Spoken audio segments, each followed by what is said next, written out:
In this episode, I explore the layered world of storytelling, justice, and identity through the lens of true crime. Celisia Stanton shares how childhood experiences, a passion for truth, and a deep respect for history shaped her path into podcasting.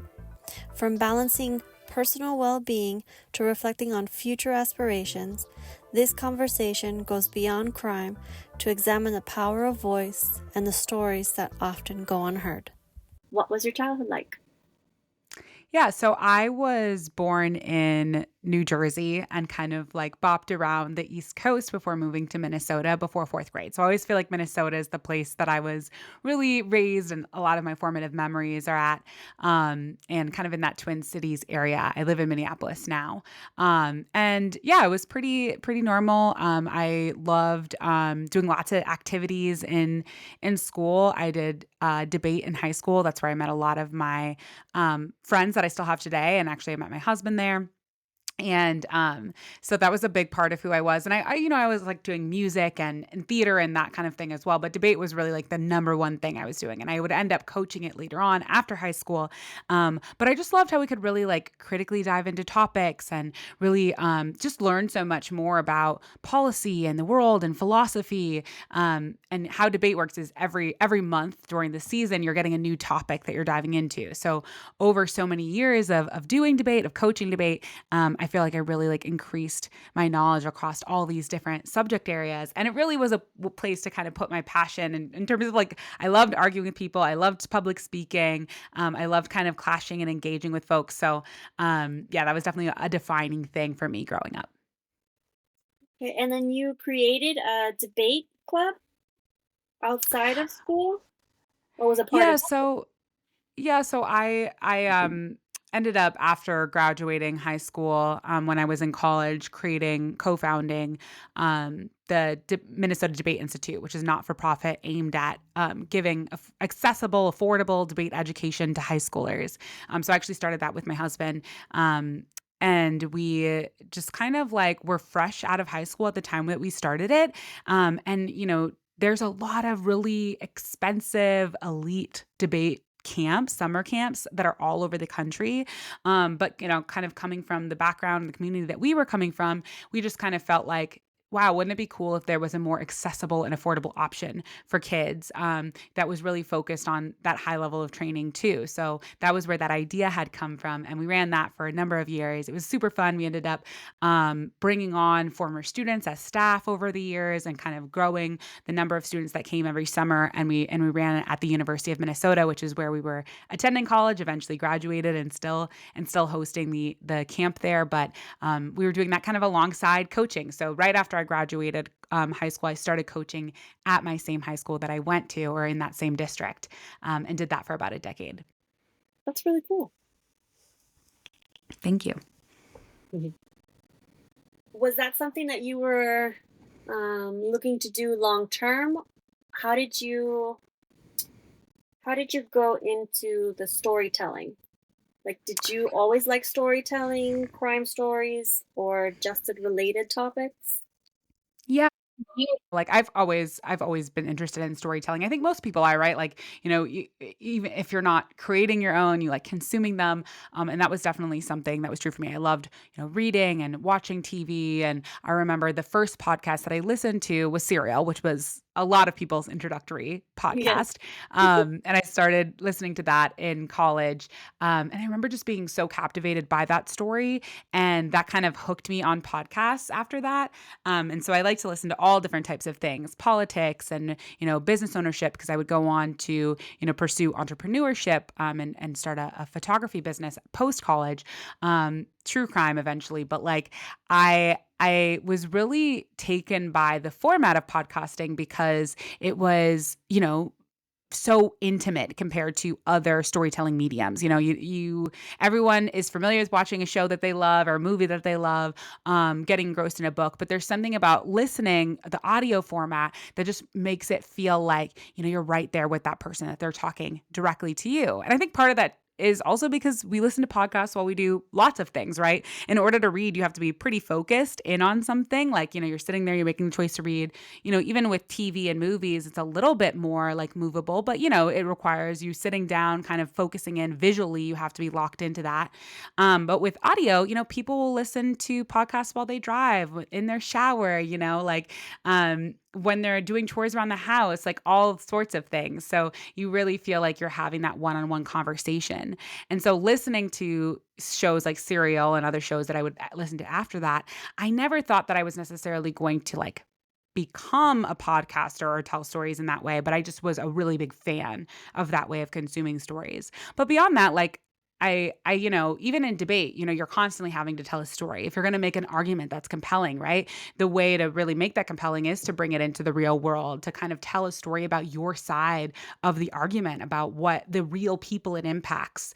And, doing theater and stuff, which are other loves of mine as a kid, it's all about, telling these stories in these different ways. So I felt like in a lot of ways I was engaging with storytelling in many different aspects of my life, but I didn't know exactly that that was going to be the path I would follow. But even in photography, like that's another way to tell a story too, visually, or like telling the story of, someone's wedding day or of a family, right? With these sort of moments that you've captured. I don't think I thought about it super explicitly until, more recently when I started my show. But, kind of reflecting back on my life, there was, such an interest in storytelling. And I remember in high school, I even like would make documentaries with my friends, like fake reality shows where we'd have these like elaborate plots and social dynamics. And I was like the producer and the on-screen sort of like host. And then I would like edit it all in iMovie and post it on Facebook. And so, those are things that I just love to do in my free time and stuff. So it kind of makes sense looking back where I ended up. So how would you describe true or crime to someone who hasn't heard it yet? Yeah, so for me, true crime, is really I always wanted it to be a show that's like firmly fits within the true crime genre. So it's your typical in some ways true crime show in that it's an episodic show. Every episode is on a different case. You kind of got to dive into the storytelling of that. And I think it's familiar to people in its format. We're not just telling the story, we're telling it in a really dynamic and interesting way that kind of draws you in, that sets up the stakes. And that, especially in these cases which have such high emotional stakes. But I think what differentiates true or crime is really my perspective. As someone who is a Black woman living in the Midwest, raised by gay parents, all of those things kind of shape the way that I see the world. And so in the sort of like immediate before times before I created the podcast, I was consuming a ton of true crime podcasts. And what I was noticing about them is how much was missing from those stories. Even though I was listening to episode after episode and there was something addictive about them, I think, that's that storytelling format. There was a lot that I felt like was missing, right? They weren't engaging with race or gender or sexuality, how those things play into who commits crimes and who is victimized by them.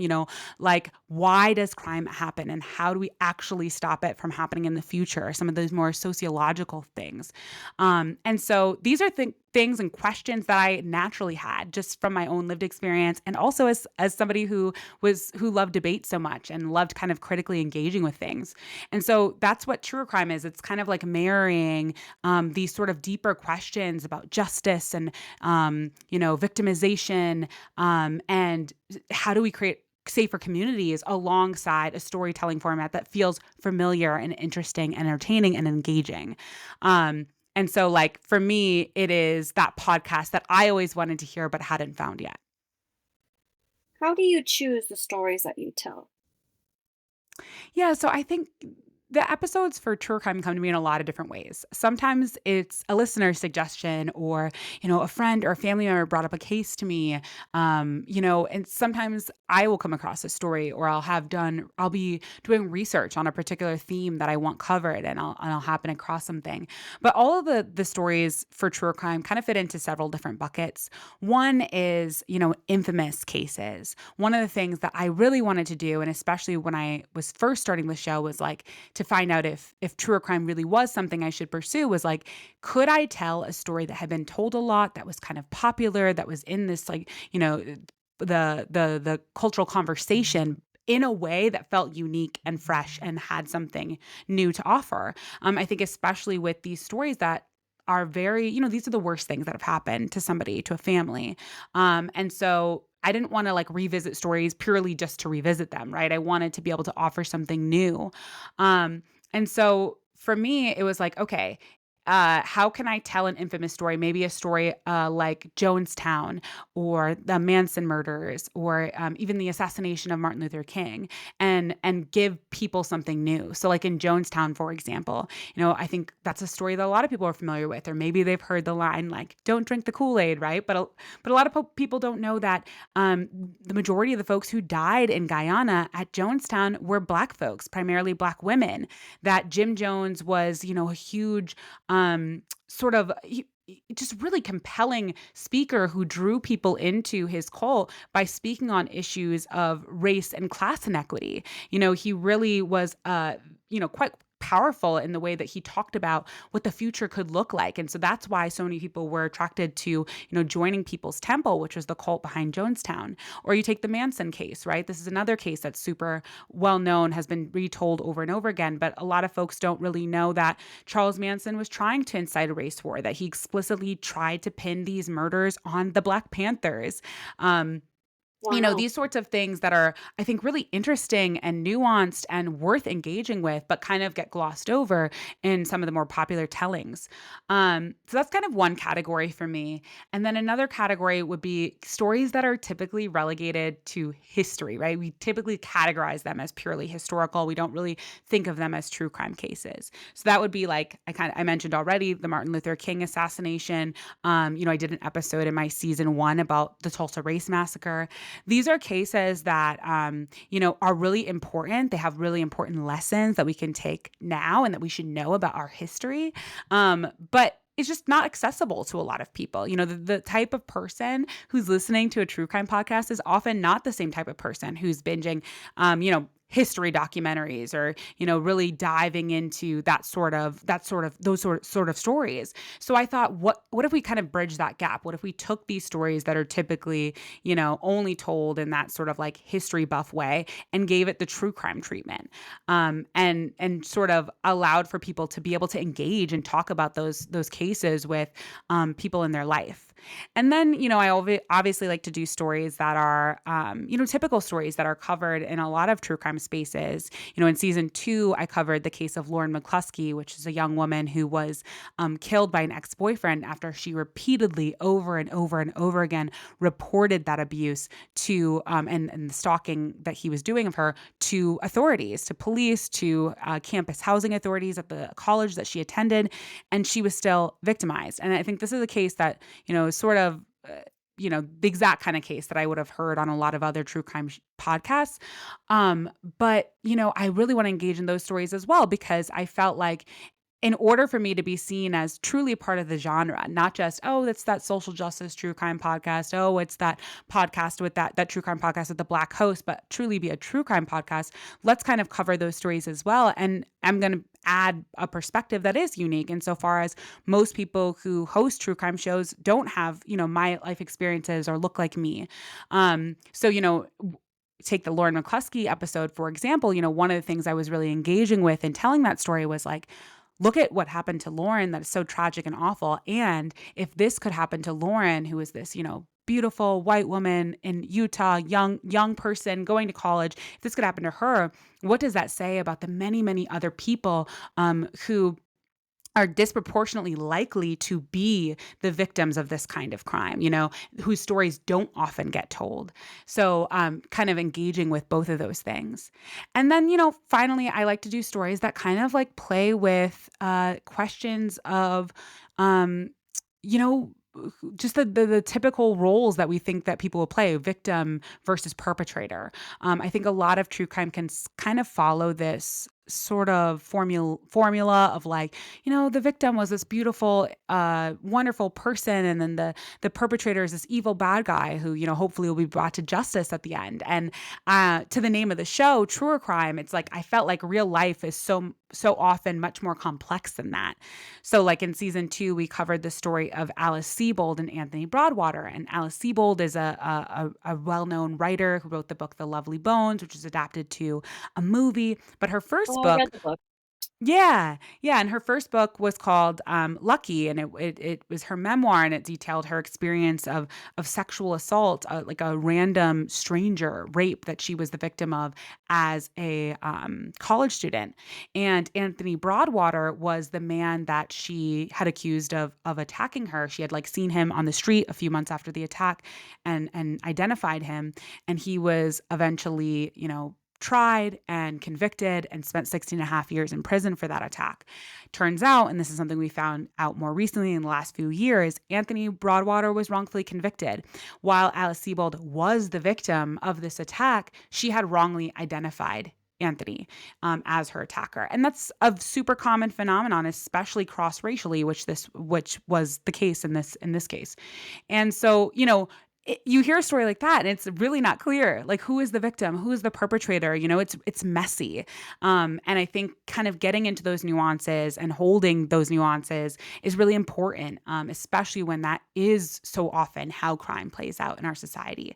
So wanting to kind of tell a story like that and engage with it in that way so that people can really kind of think about those things, and kind of figure out, like, how is this maybe showing up in my community, or how can I help be a part of a solution here? Is there an episode that really changed your perspective or stayed with you emotionally? Yeah, I mean, I think all of the episodes, in a different way. I always had struggle with questions like that because it's like each episode I think is important and sticks with me for different reasons. I think in this most recent season, one of the episodes that comes to mind is about TaForce Johnson, who's a man who is currently on death row in Alabama, and he's innocent for a crime he didn't commit. I fully believe he's innocent. I think that there. Yeah, even the original prosecutor in his original case who convicted him believes he deserves a new trial. And so, that case sticks with me because the stakes are so high. This is truly life and death, and it is ongoing. It's an unfolding story. So, anyone who's listening to this who's like, oh, which one should I check out? I think we have a little something for everyone. We cover all types of themes, all types of stories, but that's definitely a big one if you kind of are really invested in, like, how do we go beyond true crime to action, and, like, how do these stories still matter in our day to day? Your narration style is very thoughtful and empathetic. Was that intentional from the beginning?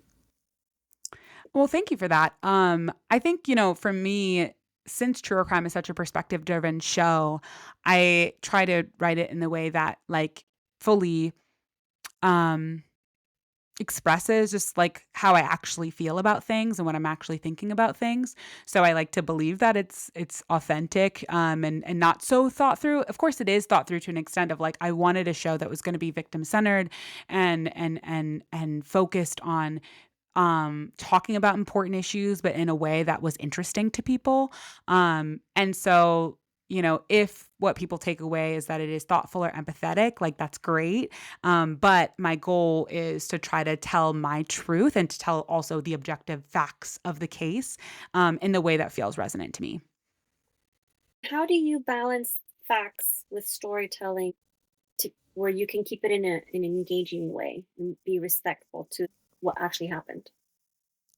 I think part of it is like I always have, like, hated anything that feels too overly academic, or just, like, not accessible to people. Like, I want people to feel like, it's a normal we're having a normal conversation, or, like, anybody could connect to it or understand it. And I think that's important too when you're gonna tell stories that are so, emotional and heavy, that I want listeners, like, tapped into that feeling. I want them tapped into their emotions. And I think that if it gets too heady, too focused on just the facts, and it's not engaging, then you kind of, like, lock them out of being able to access that part of themselves.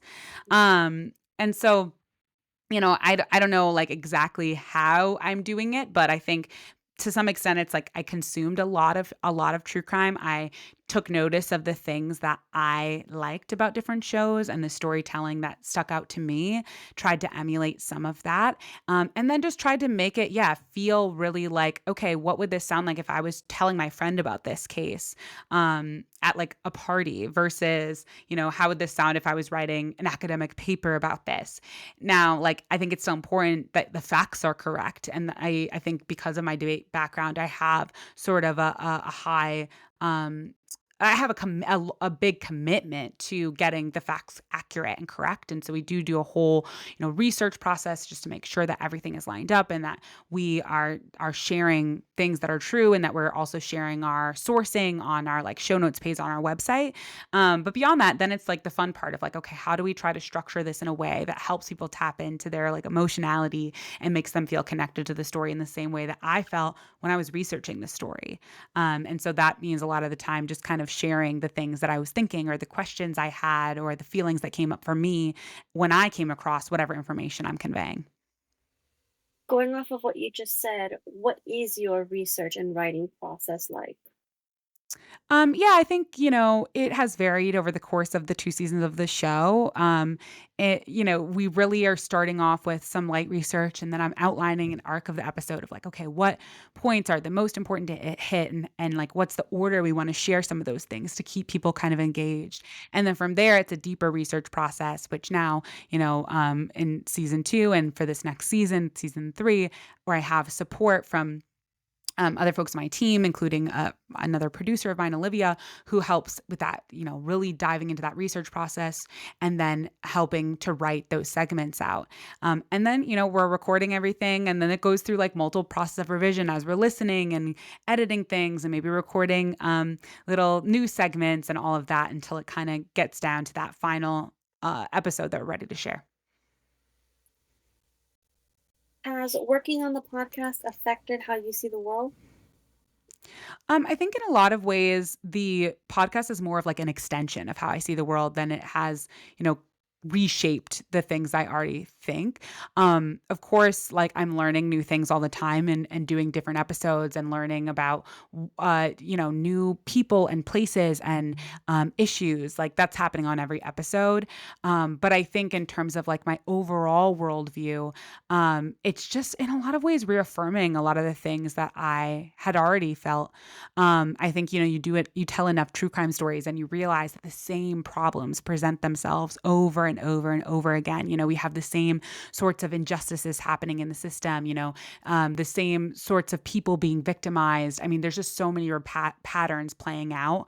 And so I think for me, what is really impactful though is in telling these stories for the show, it's like connecting with the individual experiences that make up broader trends. So it's maybe beforehand I could have easily been like, oh yeah, wrongful convictions happen all the time, and maybe they happen disproportionately to black folks and indigenous folks, and maybe those same people are way more likely to be on death row. Take as one belief I had about the world. But it really does bring it into perspective when you're actually telling the stories of individual people who are living that experience. I think that helps tap me into, wow, okay, the ripple effects of this. This is not just about the individual person who is most directly harmed. It's about, all of their family and their community and their friends. And I think that like that human piece is a big takeaway for me, is like, how does this actually look in the real world? While the sort of like macro things of like, what are the systems and how do they fail? Or how do they, need to be fixed in some way? Those are the things that I maybe already, like, beliefs I already had coming in. What do you do to recharge after recovering from heavy topics on your podcast?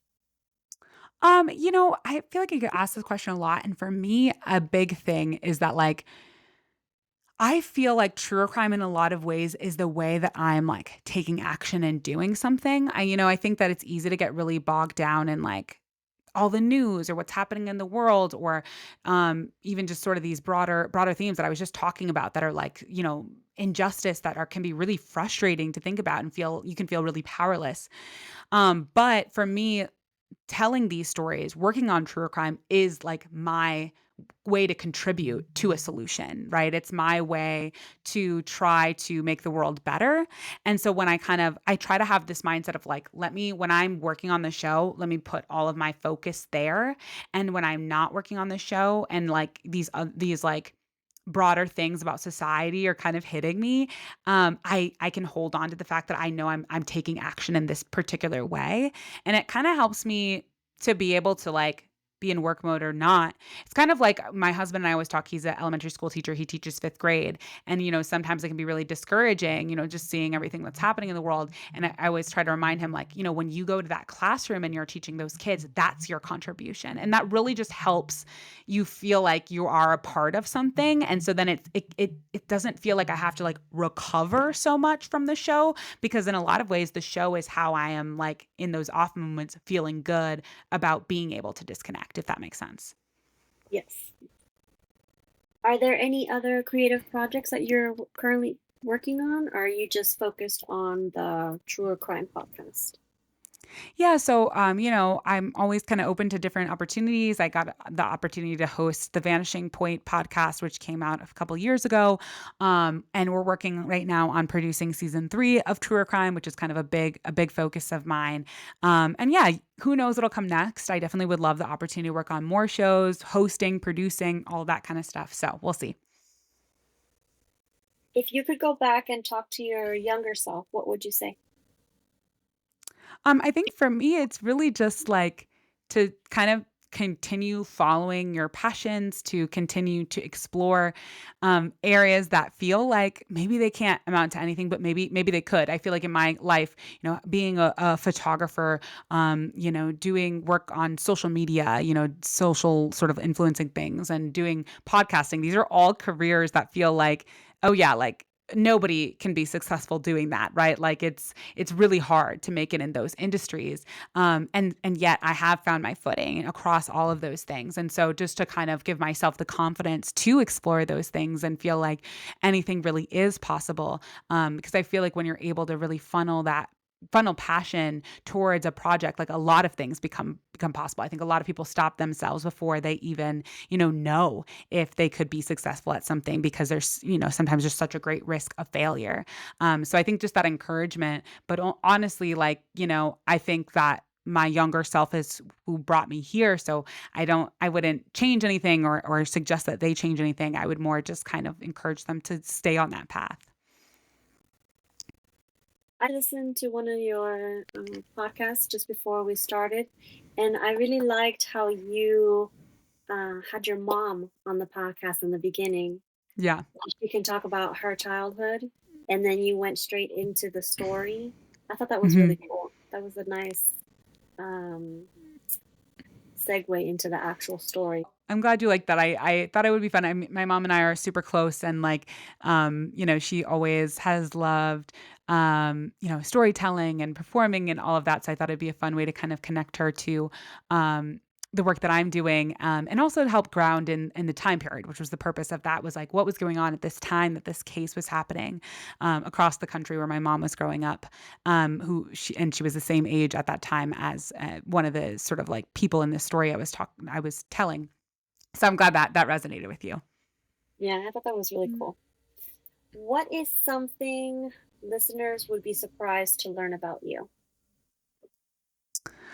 Um, Honestly, I'm not sure about that one. I have 3 cats, what I'm obsessed with. I don't know if that's really a surprise. If anyone follows me on social media or anything like that, like, they definitely would would know that. But yeah, huge cat person, big Minneapolis fan, another, like, not so secret. Um, yeah, I love my, like, day-to-day life, like, living in the city with my cats, spending time with my husband and friends and stuff. I'm very engaged with, even though I'm telling these very deeply serious stories, or on social media, often talking about heavy issues of politics and race and all of that.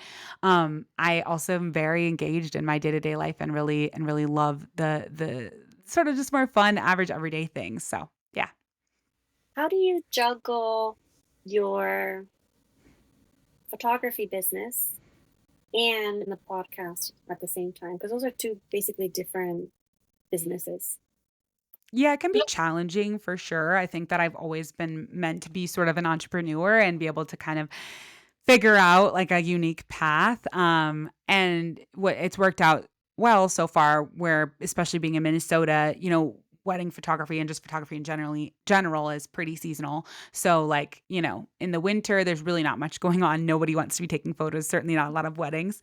But also I kind of have transitioned my photography business in a lot of ways because I'm more doing the back end now and I have a team of photographers who go out and photograph most of the weddings and events and portraits and stuff that we cover.